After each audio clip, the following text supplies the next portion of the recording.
आज की इस वीडियो में हम अनुपात और समानुपात से संबंधित एक मोस्ट इम्पोर्टेंट क्वेश्चन को बहुत ही आसान तरीके से सॉल्व करना सीखेंगे। इससे पहले भी हम काफ़ी प्रश्नों को पढ़ चुके हैं जो आप हमारे चैनल की प्लेलिस्ट पर जाकर देख सकते हो। ये ऐसा प्रश्न है दोस्तों कि इस प्रश्न में काफ़ी स्टूडेंट उलझ जाते हैं और ऐसे प्रश्न को या तो एग्ज़ाम में छोड़ देते हैं या फिर गलत कर देते हैं। तो हमें ना तो ऐसे प्रश्नों को एग्ज़ाम में छोड़ना है और ना ही गलत करना है, बहुत ही कम समय में ऐसे प्रश्न को सॉल्व करना है। तो आप हमसे जुड़ जाइए और हमारे चैनल को सब्सक्राइब कर लीजिए। कोई भी प्रश्न आपको मैं लॉन्ग मेथड से नहीं पढ़ाऊँगा। हमारा जो प्रश्न है वो ये है, 8,052 की राशि को WX, Y और Z के बीच इस तरह बांटा जाता है कि W अनुपात X बराबर X अनुपात Y बराबर Y अनुपात Z बराबर 5:6 हो जाता है। X और Y के हिस्सों का योग कितना होगा। तो दोस्तों क्वेश्चन को सॉल्व कराने से पहले मैं आपको कुछ बातें समझाऊंगा। बातें क्या है, मान लो कि 1,000 रुपये है, ठीक है। अब ये बांटने हैं किन्हें, A, B, C और D। पहले मैं आपको ये बात बता रहा हूं कि ये अनुपात बनता कहां से है।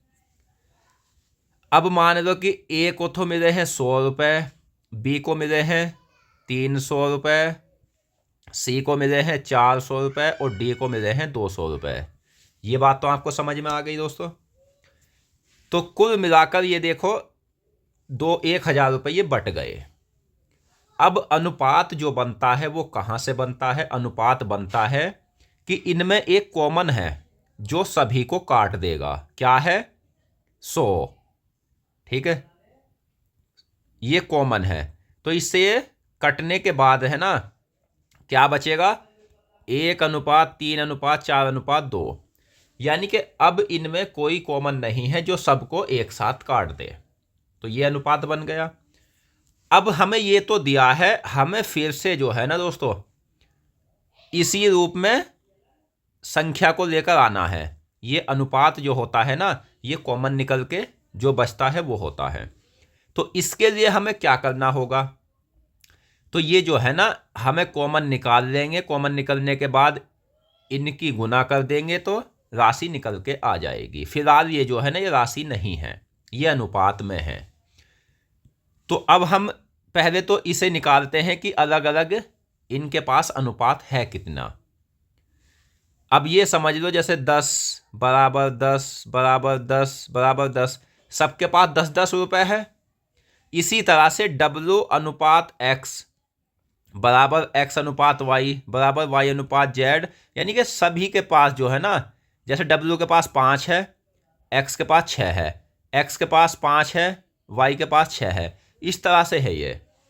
तो हम कैसे निकालेंगे, तो ये तरीका है, जैसे W अनुपात X, X अनुपात Y, Y अनुपात Z, यानी जो संख्या हम आगे बढ़ाते जाएंगे ना उसके समान होनी चाहिए। जैसे XX नीचे YY नीचे, मान रखते हैं 5:6, 5:6, 5:6। अब हम आगे को क्या करेंगे, आगे को जैसे ये इसके आगे खाली पड़ा है, कितना खाली है, एक स्थानीय एक स्थानीय, तो ये हम 6 आगे तक बढ़ा देंगे। अब इसके पीछे को खाली पड़ा है क्या, एक स्थान 5, इसके आगे 2 स्थान है, 5 5, आगे ये बढ़ जाएगा 6।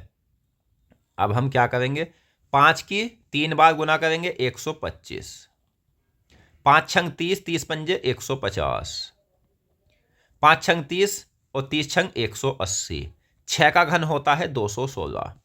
ये अनुपात में बटे हुए हैं, ठीक है। अब हम इससे कॉमन निकाल लेंगे, कॉमन की गुना अनुपात से कर देंगे, मान निकल के आ जाएगा।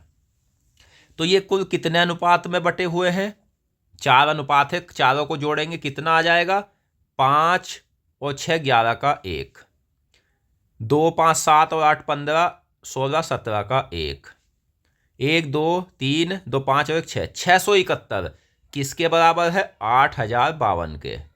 ठीक है दोस्तों।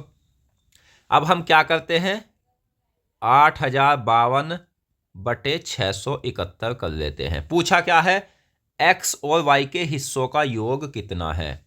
X है 150, Y है 180, कितना हो गया, 330। अब ये हम कैलकुलेशन करेंगे 11 से। 11 छंग 66, 11 एकम 11, 11 सत्ते 77, 3 शेष, 11 तिया 33, 11 दूनी 22। यानी कि ये अगर आप कैलकुलेशन करोगे 61 से, ये 12 बार कट जाएगा और कुल मिलाकर आंसर जो है ना 3,960 रुपये आ जाएगा। तो मैं आशा करता हूँ ये प्रश्न आपको बहुत अच्छे से समझ आ गया होगा।